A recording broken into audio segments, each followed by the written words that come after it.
Oh, hello again. This is Mark Castro.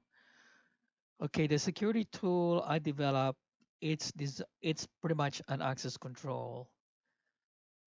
It's one of the requirements that is used in any IT department. This is usually used in defense industrial base, government, navy, army. There's always an access control that will prevent that will the goal is to monitor and to prevent other employees to have to monitor to make sure they don't have usernames or any kind of access to specific systems. Anyway, access control is a security technique that regulates what can view or use resources in a computing environment. It's a fundamental concept in security that minimize risk to the business and or organization. Anyway, there are two types of access control. There's a physical and logical. Physical access control limits the access, like for example, to the buildings, facilities, rooms, physical IT assets, data center, and the logical access control limits connections to computer networks, system files, and data.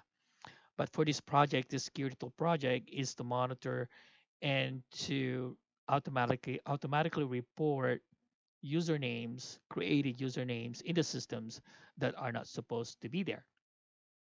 Now, if you look at uh, the GitHub that I created, it's got purpose and the required knowledge and the prerequisites installation. You pretty much have to know the whole multi-tier systems of the environment in both system administration knowledge and in a programming multi-tier knowledge. Nowadays they call it full stack. Um, I've been I've been doing system admin and development for a long time, and this is the one that I came up with. So the required knowledge and the modules you need to install, and it's pretty much the design. It's a multi-tier application. It's pretty easy. The way you run it, it just okay. For this one, I'm using Python version 3, and that's the name of the file and the future work that this program needs to be expanded. And then you already have the code over here. Anyway, for this program, I currently have 5 virtual machines running. Um, they're pretty much allocated with like 4 gigabytes each, with a dual core on each virtual machine. I currently have like 64 gigabyte RAM and 2 terabytes of SSD. So pretty much my computer can handle up to like I don't know, like 10 virtual machines. But for this one, I just created 5 virtual machines. They got one, two, and three. Our goal is to be able to parse and dissect all the usernames that are installed, that are created in all these computing systems, assuming that these are deployed in the computing environment. In a typical data center, they have about an average about, I don't know, 80 to 200 Linux servers running.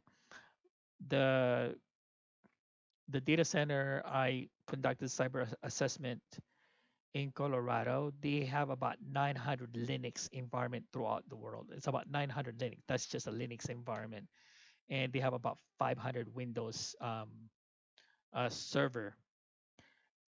Not include, so they have like different physical machine data center everywhere. Um, so the program, it's be able to go through every single one of those computer systems. For this one, I only have 4 nodes to be able to parse. Um, on this program, there's also assuming that, so the access control is pretty much to design to be able to parse in every single node and be able to tell which are authorized and authorized and unauthorized usernames. These are important to make sure that there are no rogue data employees to be able to parse the system. In a typical environment, there's actually a database, an HR database system who are employed and are given authorized access to specific systems. So, for example, we have a database right here. This is an HR system of the database. Assuming we have about all these usernames that have been authorized or hired into the company, so we have this master database that only employees can have access to specific systems for this code right now. So that's the assuming that's the username that we have. And here's our program. Um, I'm using different modules. The wonderful um, Python, the most wonderful about Python, there's plenty of module you can use. These modules are pretty much optimized and are ready to be used to make your life easier. If you look at the program on this one right here, um, this has to be stored somewhere. These are the IP addresses of this specific, this specific node system right here. So if you do IP ifconfig, it will be able to show you the IP addresses for each systems. We are going to access every single node and be able to parse each username to make sure they have a valid authorized IP address. And those usernames that being accessed from here will be compared against the database that we have. Um, so if you look at this program right here, it will access the employee table. So each username that being extracted from all this module will be passed onto these parameters and make a query, and it will return whether they're authorized or not. Um, so after it runs the programs, this is pretty much self-explanatory. Um, so we have host names. These are the modules.